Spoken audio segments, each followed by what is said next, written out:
የመጽሐፍ ቅዱስን ታላላቅ ጀግኖች ዝርዝር ብታወጡ እነማንን ታካትታላችሁ?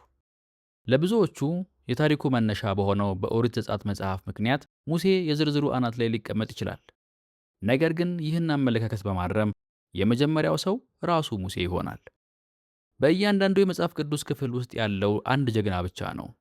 እርሱም ስሙ በዕብራይስጥ ያህዌ ተብሎ የተጻፈው እግዚአብሔር ነው። እያንዳንዱም መጽሐፍ በዋናነት የሚያተኩረው ለኃጢአት ባርነት በተገዛውና የእርሱን ትድግና በጽኑ ለሚሻው ዓለም የእግዚአብሔርን ማንነት በመግለጥ ላይ ነው። የኦሪት ዘጸአት መጽሐፍም ከዚህ የተለየ አይደለም። ቀደምት የአይሁድና የክርስቲያን ትውፊቶች ሙሴ እንደጻፋቸው ከሚያምኗቸው 5 መጽሐፍ መካከል ሁለተኛው ነው። በዚህ መጽሐፍ ውስጥ የግብፅ ንጉሥ የሆነው ፈርዖን በፌዝ መልክ እታዘዘው ዘንድ እግዚአብሔር ማን ነው ሲል ይጠይቃል። የዘጸአት ታሪኮች የሙሴ መልስ ናቸው። ይህንም የጻፈው በመጀመሪያ ከግብፅ ባርነት ነፃ ለወጡት እስራኤላውያንና ለትውልዶቻቸው ነበር። በኦሪት ዘጸአት መጽሐፍ ውስጥ ሙሴ በኦሪት ዘፍጥረት የጀመረውን ይቀጥላል። እነዚህን የቀድሞ ባሮች ስለ ያህዌ ነፃ ስላወጣቸው ስለ አብርሃም አምላክ ያስተምራቸዋል። ለእግዚአብሔር ቃል ኪዳን መታዘዝ ለምን ተገቢ ምላሽ እንደሆነም ያሳያቸዋል። ሆኖም ሙሴ ይህን የጻፈው መጪውን የእስራኤልን ትውልድ ሁሉ ታሳቢ በማድረግ ጭምር ነው። በዚህ መሰረታዊ የበዜው ታሪክ ውስጥ ራሳቸውን ማግኘት እንደሚያስፈልጋቸው ያውቅ ነበረ። ያን ጊዜ ብቻ ነው እያንዳንዱ አዲስ ትውልድ እግዚአብሔር ከአባቶቻቸው ጋር በመሰረተው ቃል ኪዳን ሙሉ በሙሉ መሳተፍ የሚችለው። ኦሪት ዘጸአት የአብርሃምን ቤተሰብ ታሪክ የሚቀጥለው ኦሪት ዘፍጥረት ካቆመበት እስራኤላውያን በግብፅ ካሉበት ሁኔታ ነው። በዚያም ዕብራውያን እጅግ ፍሬያማ ነበሩ፣ በቁጥርም በዙ። ነገር ግን የግብፅ ንጉሥ በቁጥራቸው መብዛት ስጋት ስላደረበት እስራኤላውያንን በግዴታ ሥራ በባርነት አሰቃያቸው። ነገር ግን ይህ እግዚአብሔር ለአብርሃም ከትውልዶች በፊት እንደሚሆን የነገረው ነገር ነበር።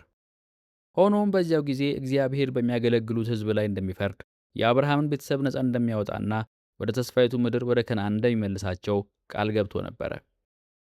በዘጸአት መጽሐፍ እግዚአብሔር ሙሴን እንደ ይፋዊ ተወካዩ አድርጎ ወደ ፈርዖን በመላክ ይህን ቃል ኪዳን ይፈጽማል።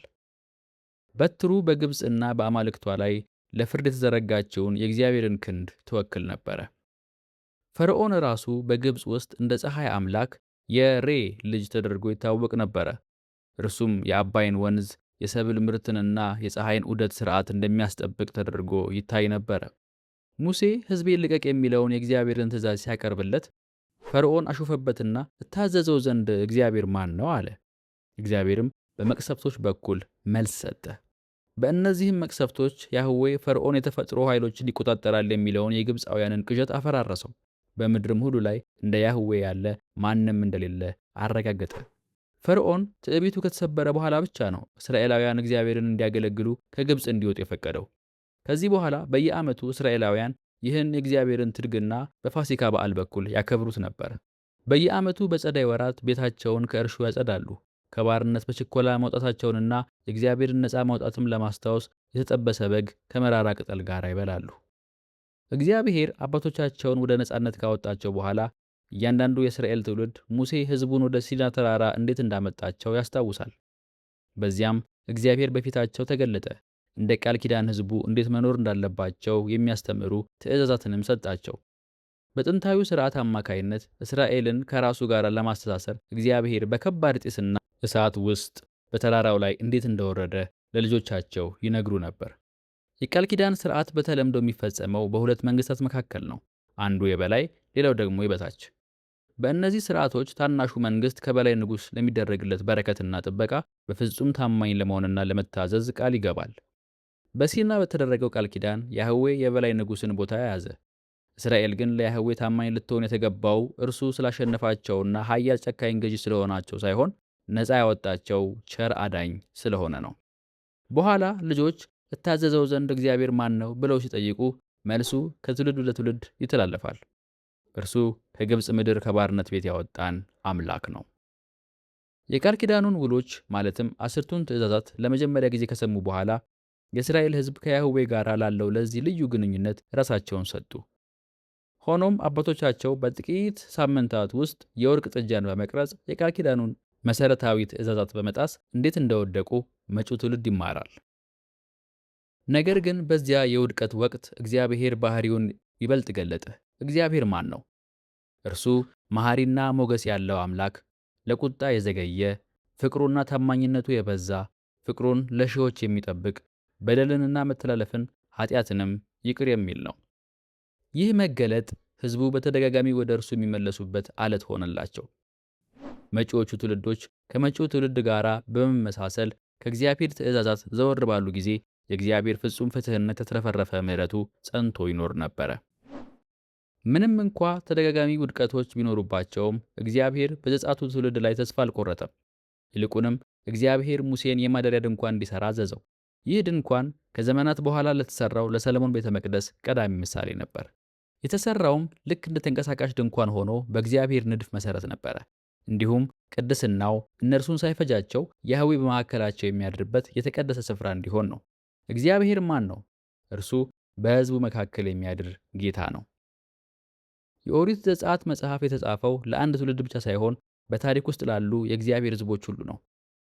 እያንዳንዱ አዲስ የእስራኤል ትውልድ የዘጸአትን ታሪክ እንደ ሩቅ ታሪካዊ ክስተት ሳይሆን እንደ ራሱ ታሪክ አድርጎ እንዲቀበለው ይማር ነበረ። በኋላ የተነሱ ነቢያት መንገድ የሳቱትን እስራኤላውያንን ወደ ታማኝነት ሲጠሩ በኦሪት ዘጸአት ላይ ያለውን የእግዚአብሔርን ቃል ደጋግመው ያስታውሷቸው ነበረ። ከግብፅ ያወጣኋችሁ እግዚአብሔር አምላካችሁ እኔ ነኝ። እስራኤላውያን ወላጆች ለልጆቻቸው የቃል ኪዳኑን ትምህርት ሲያስተምሩ መጀመሪያ እንዲህ በማለት እንዲጀምሩ ታዘው ነበረ። እኛ በግብፅ ባሮች ነበርን፣ እግዚአብሔርም በኃያል ክንዱ አወጣን። ይታዘዙት ዘንድ እግዚአብሔር ማን ነው? ሕዝቡን አብሯቸው ይኖር ዘንድ ከባርነት ነፃ ያወጣው አምላክ ዛሬም የምናገለግለው ያው አምላክ ነው። የኢየሱስ ተከታዮች ኦሪት ዘጸአትን ስናነብ በቀላሉ ስለ ጥንታዊ አድካሚ የባርነት ነፃ መውጣት ታሪክ እያነበብን አይደለም። የራሳችንን ታሪክ እናስተውላለን።